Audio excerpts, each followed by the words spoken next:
What is going on, everybody? Welcome back to the channel. Aftersound here, bringing you parallel content today. We also stream right here in this channel every Tuesday, Thursday, and Sunday morning, so come by and say hello. All right, guys, just wanted to share with you where my earnings are at because I have hit a significant milestone, and I'll get into that in a moment.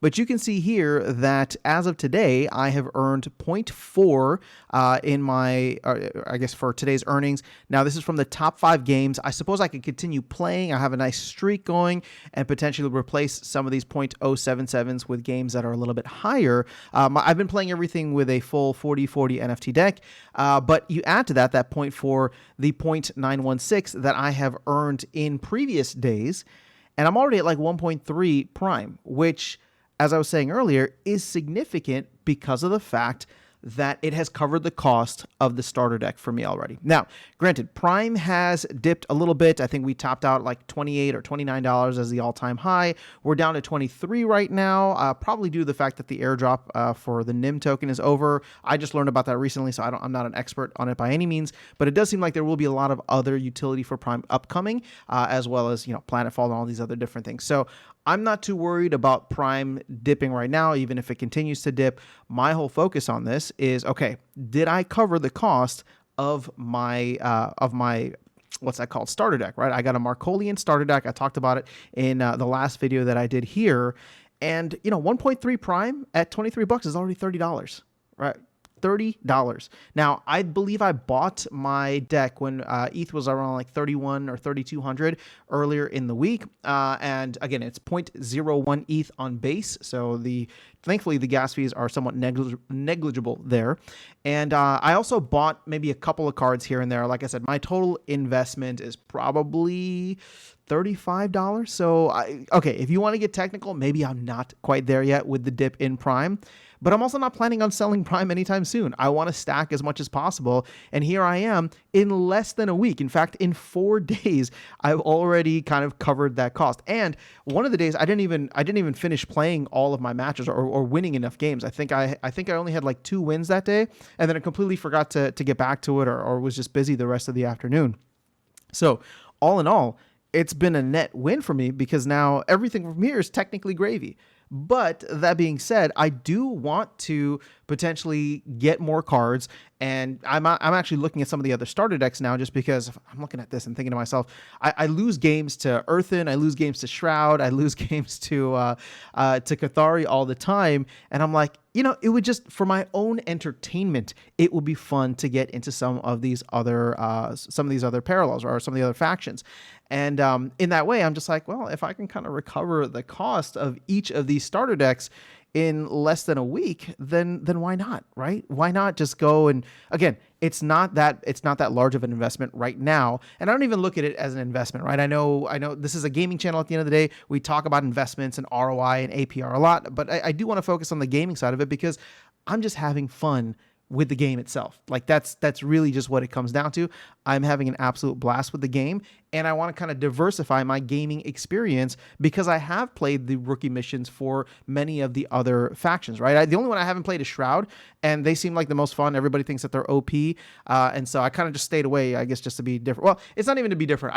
I wanted to start playing and earning if I was going to be in the game, but now having played against Shroud a couple times, I want to go back and do the rookie missions just to get a better understanding of how things work. But I've actually already studied the starter deck because it's beaten me several times, and then I'll go into the parallel website and I'll look at the card list there for what's in the starter deck, and I'm just like, man, these cards, they work really, really well together. So on the whole, I'm just really, really enjoying my experience so far with Parallel. I feel like everything is just gravy right now. For me, everything is extra credit and bonus if I choose to do nothing else. But the best part is we know that Planetfall is coming out later on this year, and a lot of people are anticipating that there will be many cheap cards available on base. And so, the case with any new expansion coming in, it's going to shake up the meta and change things around. So I look at this and think, okay, maybe what I do if I don't want to put any more money into the deck is just wait until that comes out. And then I can go through and see, hey, what are the game-changing cards that are in Planetfall, and then just kind of tweak my deck from here. But being the TCG player that I am, and again, this is all somewhat new-ish for me, or I shouldn't say new because I used to play Magic the Gathering growing up. It's kind of bringing me back, and it's like, well, I don't want to just have like one deck, right? I want to have several ones. That way, if I'm feeling Earthen one day, then I go do that, or if I'm feeling Cathari one day, then I go and do that. So obviously, like I said, the fact that I've been able to kind of get my return back. If I chose to sell Prime right now, I would essentially cover the cost, or I could put it towards a second starter deck. Again, it just makes me feel fantastic. And you know, we talk about many different ways in which gaming, and specifically Web3 gaming, is taking an approach, right? So obviously on this channel, I talk a lot about Splinterlands, where it's relatively a higher cost to play at the higher leagues and start earning something significant. But there's also on the flip side of that, you also have free to play where there's not really any rewards. This kind of strikes a really interesting spot in the middle. And granted, maybe we're just in a sweet spot right now where the earnings are actually good because there's not as many players, right? It just hit open beta not too long ago. And so a lot of people who are coming in and playing are realizing, well, I can buy the starter deck for $30, $35, whatever 0.01 ETH is at. And, with Prime pumping, I can kind of make that back relatively quickly, which again, I keep harping on that, but that's a huge part of it, right? You look at a lot of other games, even going back to like Axie, where the buy-in was so high and people always look at like, okay, how quickly can I get my ROI? That's why I'm talking about Parallel in this way, because I'm thinking to myself, there's so many upcoming crazy fun use cases for Prime. There's Parallel Colony that's going to be coming in. I believe the Paragon's DAO is doing something with the PDT token. Again, I'm still learning all this stuff, so if just take all of it with a grain of salt. But it just seems like there's going to be a massive amount of fun, exciting, interesting utility. Not to mention the fact that the game is going to require, like once Planetfall is out, the game is going to require a lot of people to sync Prime in order to turn those new cards into NFTs, right? So, again, all this stuff is new to me. I'm having an absolute blast jumping into it, learning more about the tokenomics side.